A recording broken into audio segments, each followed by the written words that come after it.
बहुत समय पहले प्राचीन साम्राज्य कपिलवस्तु में सिद्धार्थ नाम का एक युवक रहता था।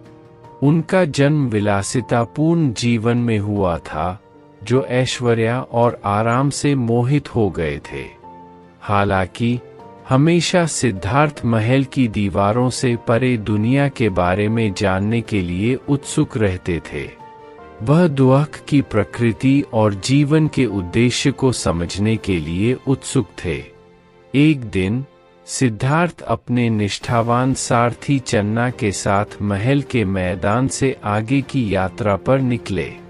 जैसे ही वे पास के जंगल में गए, सिद्धार्थ को जीवन की कठोर वास्तविकताओं का सामना करना पड़ा। एक मूर्ख बूढ़ा आदमी, एक पीड़ित भिखारी और एक दुखी विधवा। इन मुलाकातों में सिद्धार्थ के दिल पर गहरी छाप छोड़ी गई, जिससे उनके अंदर गहरी उदासी के जवाब में फिर से जागने की इच्छा जागृत हो गई। निरंतर आंतरिक खोज से प्रेरित होकर सिद्धार्थ ने अपने राजसी जीवन को त्यागने का निर्णय लिया। वह अपने पीछे के महल, अपनी प्रेमिका पत्नी यशोधरा और अपने नवजात बेटे राहुल को छोड़कर चले गए। सामान्य वस्त्र उद्योग, उन्होंने आत्मज्ञान की तलाश में एक भटकते हुए तपस्वी के रूप में अपनी यात्रा शुरू की। मानव पीड़ा के मूल सिद्धांतों को समझने की कोशिश में सिद्धार्थ के वर्षों तक कठोर ध्यान में डूबे रहे।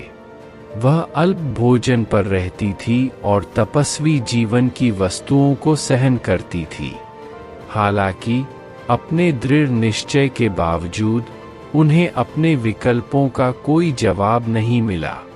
एक दिन सिद्धार्थ बोधगया शहर के पास नरनजरा नदी के तट पर, वह क्षीण, कमजोर और खंडित के अवशेष पर था। जैसे ही वह एक बोधि वृक्ष के नीचे बैठा, उसने एक गंभीर प्रतिज्ञा की, जब तक वह उन्हें सत्य नहीं मिल जाता है जिसे वह खोज रहे हैं, तब तक वह ध्यान देंगे, भले ही इसके लिए उन्हें अपनी मृत्यु ही क्यों न झेलनी पड़े। सिद्धार्थ ने इच्छा और आस्था के अवतार में मारा के आकर्षणों से ध्यान आकर्षित करते हुए प्रवेश किया। वह अपने मन पर हावी होने वाले भ्रमों और विकर्षणों को पार करते हुए दृढ़ बने रहे। कई दिनों तक चली गहनता और परिवर्तनकारी ध्यान अवधि के बाद सिद्धार्थ को ज्ञान प्राप्त हुआ। वह बुद्ध बन गया, जागृत व्यक्ति। अपने नए ज्ञान के साथ बुद्ध ने जीवन के दस्तावेजों को दुख से मुक्ति का मार्ग सिखाया और समर्पित कर दिया। उन्होंने करुणा, जागृति और 4 आर्य सत्यों की अपनी शिक्षाओं का प्रसार दूर दूर तक की यात्रा करते हुए किया। उनके शब्दों ने अनगिनत कलाकारों को आत्म खोज और आंतरिक मार्ग पर चलने के लिए प्रेरित किया। सिद्धार्थ के राजकुमार से लेकर बुद्ध तक की यात्रा की कहानी एक सनातन अनुष्ठान के रूप में काम करती है कि हमारे जीवन के सबसे अंधेरे में भी हमारे पास अपने आंतरिक प्रकाश को जगने की क्षमता है।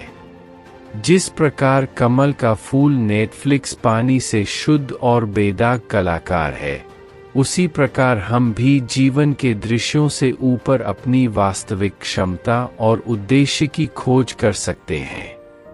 बुद्ध की कहानी हमें सिखाती है कि ज्ञान, करुणा और आंतरिक शांति की खोज एक महान और प्राप्य लक्ष्य है। यह हमें आत्म खोज की अपनी यात्रा शुरू करने के लिए प्रेरित करता है। हमें याद रखें कि आत्मज्ञान का मार्ग हमारी मंजिलों में है, जो जुड़ने की प्रतीक्षा कर रहा है।